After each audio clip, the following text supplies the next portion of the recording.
ठीक है। इसी महीने की पूर्णिमा के दिन हम लोग होली का त्यौहार मनाते हैं। अब काव्या ने प्रश्न पूछा कि होली का त्यौहार हम क्यों मनाते हैं, तो मैं आपको बताती हूँ। प्राचीन समय में एक राजा थे, उनका नाम था हिरण्यकश्यप। क्या नाम था?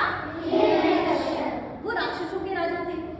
उन्होंने बहुत तपस्या करके ब्रह्मा जी से वरदान प्राप्त किया कि ना तो मेरी मृत्यु दिन में हो, न रात में हो, न जमीन में हो, न आसमान में हो, ना घर के बाहर हो, ना घर के अंदर हो। और इस तरह से उन्होंने वरदान मांगा, तो ब्रह्मा जी ने उनको वरदान दे दिया।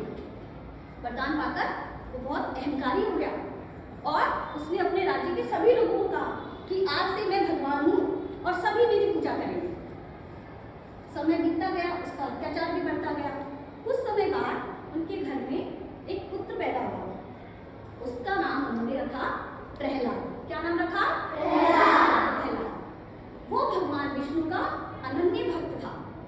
वो दिन रात भगवान विष्णु की पूजा करता था। अब हिरण्यकश्यप को ये बात अच्छी नहीं लगी कि सभी लोग तो मेरी पूजा करते हैं, लेकिन मेरा बेटा मेरी पूजा नहीं करता। उसने उसको बहुत समझाया, लेकिन वो नहीं माना। फिर उसने उसको मारने का बहुत प्रयत्न किया। कभी उसको सांप के कमरे में बिठा दिया, वो वहाँ से जिंदा आ गया। पहाड़ों से नीचे गिराया, वहाँ से भी वो जिंदा आ गया। और कभी तो उसने हाथी के पैरों के नीचे कुछ लुभाने की कोशिश की, वहाँ पर भी भगवान ने उसे बचा लिया। ऐसे करते करते उसका अत्याचार बढ़ता ही चला गया। शिव को बहुत क्रोध आया। उसकी बहन थी, उसका नाम था होलिका। क्या नाम था? होलिका। होलिका को एक वरदान था कि वो आग में कभी नहीं जलेगी, या कुछ लोग कहते हैं कि उसको एक चादर मिली हुई थी जिसको ओढ़ के बैठती थी, तो उस पर आग का प्रभाव नहीं होता था।